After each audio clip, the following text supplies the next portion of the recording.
आणि उद्या संध्याकाळी 5 वाजता सुनेत्रा पवार यांचा शपथविधी होऊ शकतो आणि या शपथविधीनंतर महाराष्ट्राला पहिली महिला उपमुख्यमंत्री मिळणार। हे एक चित्र आहे सकारात्मक। पवार कुटुंबासाठी जरी हा काळ दुःखाचा असला, दुखवट्याचा असला, तरी सुद्धा पक्षासाठी एक मोठी घडामोड आहे, महाराष्ट्राच्या राजकारणातली एक मोठी घडामोड आहे। उद्या संध्याकाळी 5 वाजता सुनेत्रा पवार यांचा शपथविधी होण्याची शक्यता आहे। सुनेत्रा पवार यांची सायंकाळी पक्षाच्या नेतृत्वासोबत, पक्षातले जे नेते आहेत, टॉप ब्रास आहेत, त्यांच्यासोबत व्हिडिओ कॉन्फरन्सद्वारे बैठक झाली। या बैठकीनंतर सुनेत्रा पवारांची त्यांच्या कुटुंबियांसोबत आणि नरेश अरोरा यांच्यासोबतही बैठक झाली। शिवाजी काळे आपल्याला अपडेट देतात। शिवाजी, उद्या संध्याकाळी 5 वाजता शपथविधीची कुणकुण लागतेय? अगदी म्हणजे ज्या शरद पवारांनी राष्ट्रवादी काँग्रेसने राज्यामध्ये महिला धोरण आणलं, त्याची श्री देशभर ओढण्यात आली, त्या महिला धोरणात, त्या राष्ट्रवादीमध्ये आता महिला पर्व सुरू होणार आहे। एकीकडे सुप्रिया सुळे असणार आहेत, एकीकडे सुनेत्रा पवार असणार आहेत आणि या महिला पर्वामध्ये राज्याची पहिली महिला उपमुख्यमंत्री म्हणून राष्ट्रवादी काँग्रेसच्या नेत्या सुनेत्रा पवार असणार आहेत। कठीण परिस्थितीमध्ये आहे, मात्र इतिहास असं सांगतो की महिलांना जेव्हा जेव्हा मोठी पदं मिळालेली आहेत ते कठीण परिस्थितीमध्ये मिळालेले आहेत।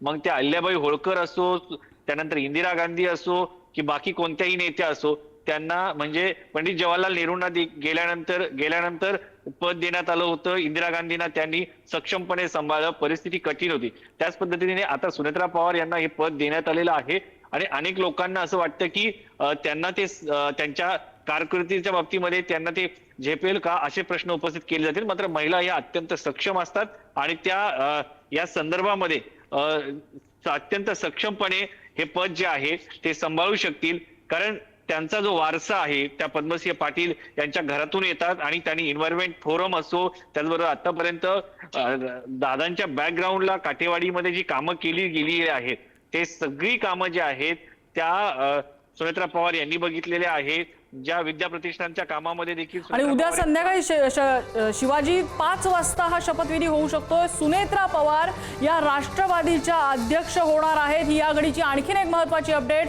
सुनेत्रा पवार हे पक्षाची धुरा आपल्या हातात घेत आहेत। राष्ट्रवादीचं विलीनीकरण हे जवळपास संपल्यात जमा असं समजायचं। सुनेत्रा पवार या पक्षाच्या अध्यक्ष होणार आहेत। उद्या संध्याकाळी त्यांचा शपथविधी सुद्धा होणार आहे अशी बातमी या घडीला आपल्याला मिळते।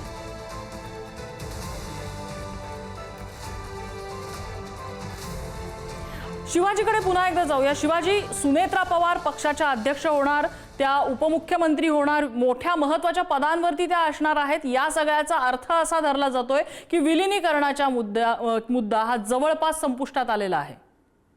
अगदीच याचं कारण असं आहे की या चर्चा ज्या होत्या त्या पाईपलाईन मध्ये होत्या अजित दादा असतानाही। आता दादा गेल्यानंतर परिस्थिती वेगळी आहे आणि राष्ट्रवादी अजित पवार यांच्या गटाची जे लोक आहेत, दादा गेल्यानंतर जी सहानुभूती आहे ती मिळवायची असेल, ती सोबत ठेवायची असेल, राजकारणामध्ये खरं तर या चर्चा करणं चुकीच्या आहेत, मात्र सहानुभूती हा सगळ्यात मोठा फॅक्टर आहे। आणि दादा गेल्यानंतर प्रचंड राज्यामध्ये एक सहानुभूतीची लाट निर्माण झालेली आहे आणि ती समजून हे सगळे राजकीय नेते समजदार आहेत। त्यामुळे तिकडे अस्थिविसर्जन सुरू असतानाही त्यांनी राजकीय घडामोडी ह्या सुरू ठेवल्या। त्याच्याबद्दल पवार कुटुंबियाकडे नाराजी जरी व्यक्त केली गेली असली तरीही त्यांना माहिती आहे की सुनेत्रा पवार यांच्या नावासोबत पवार आहे आणि हीच खरी शक्ती आहे। कारण सोनिया गांधी ज्या परदेशातील होत्या तरी त्यांच्या नावासमोर गांधी नाव लागलेलं होतं आणि त्यांच्याकडे पक्षाची धुरा आली हे आपण पाहिलं होतं। तशाच पद्धतीने सुनेत्रा पवार यांच्याकडे देखील पक्षाची धुरा आलेली आहे येताना पाहायला मिळते। भलेही याचे कार्यकारी अध्यक्ष म्हणून सध्या प्रफुल्ल पटेल आहेत आणि त्यांच्याकडे सध्याच्या परिस्थितीमध्ये जबाबदारी येताना आपल्याला पाहायला मिळते, कारण ऍक्टिंग राष्ट्रीय अध्यक्ष म्हणून तेच सध्या आपल्याला पाहायला मिळतात। मात्र भविष्यामध्ये पवार कुटुंबाच्या नावामध्ये जी ताकद आहे ती या ठिकाणी यामध्ये पाहायला मिळते आणि त्यामुळेच राष्ट्रीय अध्यक्ष पद देखील त्यांच्याकडे देण्याचा निर्णय घेण्यात येईल। उपमुख्यमंत्री पद ही त्यांना दिलं जाईल, कारण भविष्यामध्ये या मर्जरच्या संदर्भामध्ये, विलीनीकरणाच्या संदर्भामध्ये ज्या काही चर्चा सुरू आहेत त्या कुठेतरी थांबवाव्यात यासाठी या सगळं केलं जात आहे। त्याचबरोबर जेव्हा सुनेत्रा पवार यांच्याकडे पक्षाचं राष्ट्रीय अध्यक्ष पद दिलं जात असलं तरीही अर्थ खातं भाजप त्यांना देणार का, हा सगळ्यात मोठा प्रश्न आहे। कारण सध्या जी माहिती आहे त्यानुसार अर्थमंत्री म्हणून सध्या सगळे खातेदार जसं पाहिलं दादांचे ते मुख्यमंत्र्यांकडे जातात, अर्थसंकल्पही मुख्यमंत्री सादर करणार आहेत आणि अर्थ खातं हे महत्वाचं खातं आहे।